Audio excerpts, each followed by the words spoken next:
اس شخص کی ناک خاک آلود ہو، یعنی وہ شخص ذلیل و خوار ہو جائے جس کے پاس میرا ذکر کیا جائے اور وہ شخص مجھ پر درود شریف نہ بھیجے، اور اس شخص کی بھی ناک خاک آلود ہو جس کی زندگی میں رمضان شریف کا مہینہ آیا اور اس کی مغفرت ہوئے بغیر وہ مہینہ گزر گیا،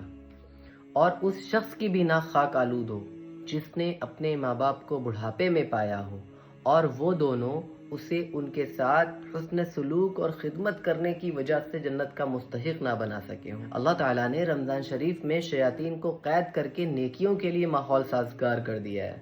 تاکہ مسلمانوں کے لیے گناہوں کو چھوڑنے اور نیکیاں کرنے کے لیے کوئی عذر باقی نہ رہے،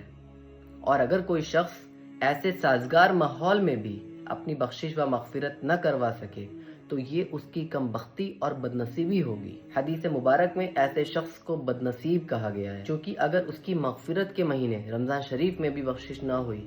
تو پھر کب ہوگی؟